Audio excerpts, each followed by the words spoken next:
গোপালপুরের একমাত্র গর্ব করার স্থান হলো 201 গম্বুজ মসজিদ, যেটার শুরু থেকে এ পর্যন্ত যা যা হলো আমি সব কিছু দেখছি। যে বিল্ডিংটা আমি দাঁড়াই আছি বিল্ডিং ছিল না, এটা ছিল আবাদি জমি। এই পাশে একটা প্রাইমারি স্কুল ছিল, সাথে ছোট্ট একটা দোকান ছিল, যে দোকানে সারাদিন ইনকাম ছিল 500 টাকা সর্বোচ্চ। সে জায়গা এখন কোটি কোটি টাকার বা লাখ লাখ টাকার ব্যবসা হয়েছে।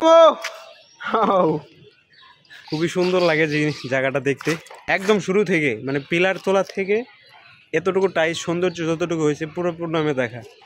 অনেকবার আসা হয়েছে এই জায়গায়, এবং এই মসজিদ তৈরি হওয়ার আগেও এই রাস্তা দিয়ে আমি যাতায়াত করতাম। এখানকার মেন সৌন্দর্য হবে মিনারটা, যেটা প্রায় 40 তলা সম পরিমাণ একটা মিনার হবে, আর সেটাতে লিফট থাকবে। পাওয়া যায় কত উঁচু 201 গম্বুজ মসজিদ, এশিয়ার বৃহত্তম, প্রথম, পুরা ওয়ার্ল্ডের দ্বিতীয় হয়তো।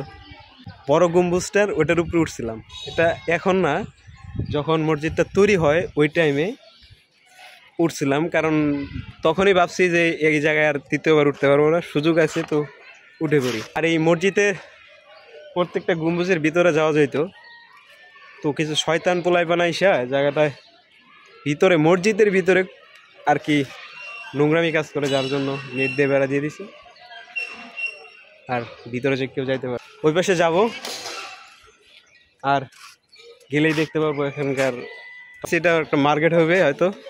প্রতিদিন লোক আসে, এবং বেশিরভাগ শুক্রবারে সবাই নামাজ পড়ার জন্য আসে।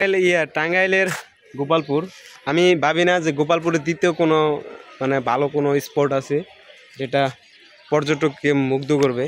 এমন কোনো স্পট আমি দেখি না গোপালপুরের ভিতরে, এটাই প্রথম হয়তো, যেটা দেখে পর্যটক মুগ্ধ হবে এবং দ্বিতীয়বার আসার জন্য আগ্রহ প্রকাশ করবে। এ পাশের এই যে মিনারগুলো দেখা যাইতেছে, এই ছোট ছোট, আমি এটার উঠবো, এটার সর্বোচ্চ উচ্চতা উঠবো। তো নিচে নামা যাক। কি মামু, তোমার কেমন লাগে জায়গাটা? সে লাগে।